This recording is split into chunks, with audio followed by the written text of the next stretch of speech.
आपको क्या नज़र आता है कि क्या ये इंटरनल रिफ्ट्स हैं अफ़गानिस्तान की, या वो बच्चियों को लेकर तालीम के हवाले से जो पाबंदी लगाई जा रही थी, उन सब चीज़ों को पसे पुश डालने के लिए, उन पर पर्दा डालने के लिए एक नया नैरेटिव क्रिएट किया जा रहा है कि अफ़गानिस्तान पाकिस्तान के साथ लड़ाई में है, जंग की हालत में है, तो उन बुनियादी मसाइल पर पर्दा डाल दिया जाएगा और ये जो हकीकी मसला अब बन चुका है इसके ऊपर बात नहीं होगी? क्या लगता है आपको? जी हाँ, बहुत शुक्रिया। देखें, एक किस्म का समझ लें, अब तो वो जंग हमारे साथ लड़ ही नहीं सकते हैं, ये लफ्ज तो उनके लिए सोचना भी नहीं चाहिए।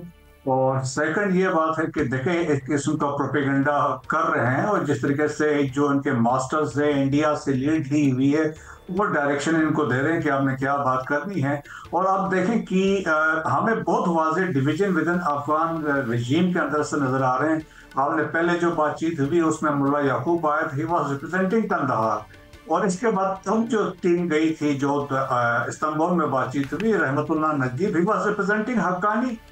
जी। और फिर ये है कि देखें कि आपस में डिवीजन थी, और विद इन अब कंदहार के अंदर भी मुख्तलिफ ग्रुप्स ऑपरेट कर रहे हैं। मुल्ला याकूब अपने आप को सही मानों में समझता है, ही इज द ईयर, यानी कि सही जानशीन है मुल्ला उमर के बेटे होने की वजह से। मुल्ला हिबतुल्लाह अखुंज़ादा की अपनी से है, बीइंग द सो कॉल्ड अमीरुल मोमिनीन।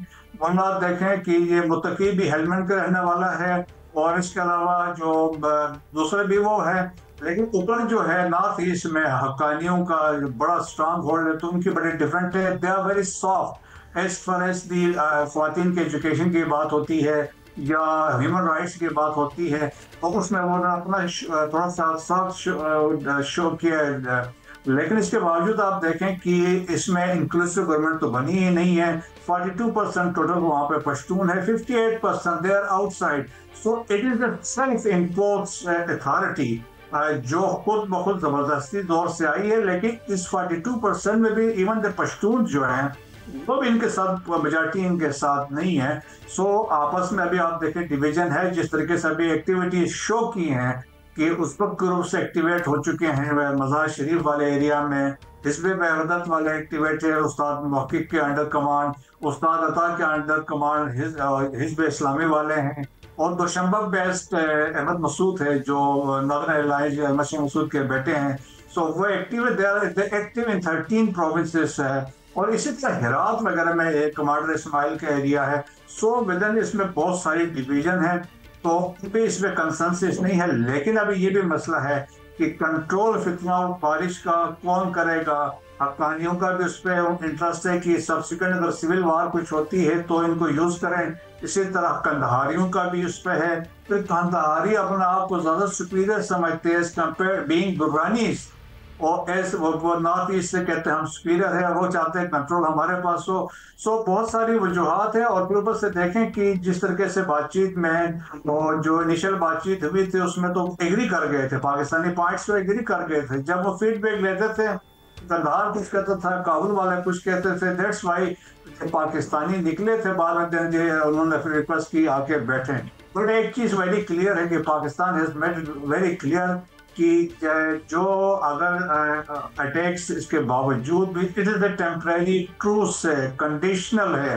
अगर इसके बाद भी कोई अटैक ओरिजिनेट होता है अफगानिस्तान से, तो Pakistan reserves the right to respond. और लेकिन एक चीज आप देखेंगे कि पिछले चंद दिनों से कोई एक्टिविटी सच उस तरफ से नहीं हुई है। तो इसका यह मतलब है कि जो कुछ डायरेक्शन इनकी तरफ से गई है, लेकिन ये है कि नेक्सस बिटवीन फितना और खारिज और अफगान तालिबान रजीम के बियॉन्ड एनी डाउट वो 100% है। अच्छा मसूद साहब, अगर उस तरफ से कार्रवाई नहीं हुई तो हम ये तो नहीं कहेंगे कि यहाँ पर कार्रवाइयाँ नहीं हुई, हमारी सरजमीन पर तो कार्रवाइयाँ उसी तरह जारी और सारी हैं। मैं चाहती हूँ कि air vice marshal retired Atib Siddiqui sahab हैं, उनसे भी पूछ लूँ। सर, आपको क्या ऐसा लगता है कि अफगानिस्तान के अंदर कोई सिविल वॉर का खदशा है? अच्छा, बिस्मिल्लाहिर्रहमानिर्रहीम। मुनज़्ज़ा, अपना ब्रिगेडियर मसूद एंड भट्ट साहब, सब नाजरीन को मेरा सलाम। पहली बात तो अपना मुनज़्ज़ा ये है कि ब्रिगेडियर मसूद साहब ने मेरा ख्याल है बड़े तफसील से सिचुएशन जो है अफ़गानिस्तान की वो बयान कर दिया है। अब भी जो ख़बरें आ रही उसमें कोई शक नहीं है कि वहाँ पे जो मुख्तलिफ फैक्शंस हैं उनमें इस वक्त बहुत सारी मिसअंडरस्टैंडिंग चल रही है। और सिलसिला ये है कि अफ़गानिस्तान का पूरा जो क्या कहते डायनामिक्स है वो इतनी कॉम्प्लिकेटेड है कि ये अफ़गान तालिबान का इस वक्त जितना भी कंट्रोल है वो बज़ाहिर अपना गन से और क्या कहते हैं और ताकत से उन्होंने उनको अपने कंट्रोल को, उन्होंने इन्फ्लुएंस को अपना इन पे फैलाया हुआ है। लेकिन मसला ये है अफ़गानिस्तान में कि 32 प्रोविंसेस हैं, यानी 32 गवर्नर्स होंगे, 32 वॉरलॉर्ड्स होंगे। जिस तरह अपना मसूद साहब ने कहा 42% टोटल पश्तून हैं, उनमें से भी काफ़ी सारे ऐसे जो इनके साथ नहीं हैं। दूसरी चीज़ ये है कि जो बाकी जो इनके टेररिस्ट ग्रुप्स हैं वहाँ पे कोई तकरीबन 20 से 22 टेररिस्ट ग्रुप्स हैं, उनके ऊपर इनका ऐसा लगता है कि कोई कंट्रोल नहीं है, यानी जो मर्जी का ये करना चाहें, वो इनकी बात माने ना माने, ये उनकी मर्जी है, इनका कंट्रोल उनके ऊपर नहीं है। इंडिया अफगान तालिबान के साथ डायरेक्टली भी एंगेज्ड है और इन टेररिस्ट ग्रुप्स के साथ भी एंगेज्ड है, तो वो अपना रिपोर्ट करती हैं अपना मोस्टली जो उन लोगों को जो उनकी फंडिंग करते हैं, वो उनको ऑब्जेक्टिव्स देते हैं, उसकी पेमेंट करते हैं, पहले 50% पहले 50% ऑब्जेक्टिव अचीव करने के बाद। तो ये सारे का सारा एक बहुत बड़ा एक किस्म का माफिया क्रिएट हुआ है विद इन अफगानिस्तान। ये ग्रुप्स ने टोटल कंट्रोल किया हुआ है। इनका जो सोर्स ऑफ इनकम है, जो वॉरलॉर्ड्स हैं वहाँ पे, इन्होंने कॉर्पोरेशंस खोली हुई हैं, बिल्कुल एक बिजनेस के तरीके पे वो चल रहे हैं। और इस तरीके से ये सारा जो सिलसिला है अफगानिस्तान का वो आप देख रहे हैं। अब वो जो फैक्शन की बात की कि जी सिविल वॉर का कोई अपना की पॉसिबिलिटी है, ज़रूर पॉसिबिलिटी है। अगर क्या कहते हैं इनके आपस में जो अपना ऑब्जेक्टिव्स हैं वो कॉन्फ्लिक्ट कर जाते हैं, तो पॉसिबल है कि वहाँ पे भी सिविल वॉर शुरू हो जाए, जिस तरह की पहले भी होती रही है इनकी नॉर्थ अलायंस के साथ, अपने तालिबान के साथ। तो ये कोई पहली दफ़ा नहीं होगा। तो अफगानियों के साथ डील करना इसलिए बहुत कॉम्प्लिकेटेड है कि किसी का कंट्रोल ही इस तरह से नहीं है जिस तरह के एक प्रॉपर गवर्नमेंट का कंट्रोल होता है जी। तो ये जो सिलसिला है ये तो चलता रहेगा। आपने भी अपना रेफरेंस दे दिया है कि जी उनकी तो अटैक्स चलते ही रहते हैं। अभी थोड़ी देर पहले मेरा ख्याल है खबर आ रही थी कि शायद हंगू में कोई बॉम्ब ब्लास्ट वगैरह हुआ है, उसके अंदर भी कोई नुकसान हमारे हुए, तो वो तो अभी तक रुक नहीं रहे हैं। एक तरफ से मीटिंग्स हो रही हैं, एक तरफ से ख्वाजा आसिफ साहब उनको अपना बार बार बता रहे हैं कि जी अगर आपने इस तरीके से नहीं किया तो उसके नताइज क्या होंगे। तो ये एक सिलसिला है जो कि लगता है कि चलता रहेगा। ऊपर से इंडिया का आपको पता है कि ये उनकी फंडिंग तो रुक नहीं रही है। जिसकी फंडिंग अगर उनकी फंडिंग अगर नहीं रुक सकती तो फिर ये एक्टिविटीज़ जो ये कर रहे हैं, बिकॉज इनका तो दाना पानी ही इस कारोबार से है। दो ही तो कारोबार हैं अफगानिस्तान के जी। आपको याद होगा कि जी 9/11 से पहले Afghanistan was the major producer of opium. ठीक है, तालिबान पाकिस्तान ने आके जो अफगानिस्तान ने आके क्या कहते हैं ओपियम की प्रोडक्शन को रिड्यूस कर दिया, लेकिन उनकी इनकम रिड्यूस नहीं हुई है। अगर 7 गुना प्रोडक्शन कम होगी, उन्होंने 7 गुना कीमत बढ़ा दी है। तो ये सारा खेल जो है ये सारा ये पैसा के इर्द गिर्द घूम रहा है, ये नारकोटिक्स के इर्द गिर्द घूम रहा है, ये टेररिज्म के इर्द गिर्द घूम रहा है। तो ये उनका दाना पानी इसी के अंदर है। तो इनसे कोई भी उम्मीद लगाना बड़ा हमें सोच समझ के आगे देखना होगा। उधार पर तो अतीब साहब ज्यादा देर हुकूमतें नहीं चलती ना, तो फिर मजीद उधार लेना पड़ेगा, मजीद साजिशें करनी पड़ेगी। तो फिर वॉर और टेबल टॉक तो पाकिस्तान एक साथ करने को तरजीह नहीं देता। शहजाद हुसैन भट्ट साहब से जान लेते हैं कि मुल्क के अंदर जो कार्रवाइयां की जा रही हैं TTP के खिलाफ वो किस तरह से हो रही हैं, और उस जानिब आप भी इशारा कर रहे थे। देखें, काबिल एहतराम मुनीज़ मोइन साहबा, सबसे पहले तो आपको ये गौर करना पड़ेगा किसी भी बात पर जाने से पहले कि चमन बॉर्डर से एक रोज़ में 10,700 अफगान मुहाजिरीन जो है वो अफगानिस्तान वापस चले गए। अच्छा, 10,700 जो गए चमन बॉर्डर से, और चमन बॉर्डर के बाद आज से तुरखम सरहद पर भी वहाँ से भी जाना शुरू हो जाएंगे अफराद। अच्छा, ये टोटल अफराद अब तक 15,60,000 अफगानी अपने वापस जा चुके हैं। अब बाज़ाब्ता तस्दीक हुई है उनकी दस्तावेज़ात की, फिर उनको सरहद अबूर करने की इजाज़त दी गई है।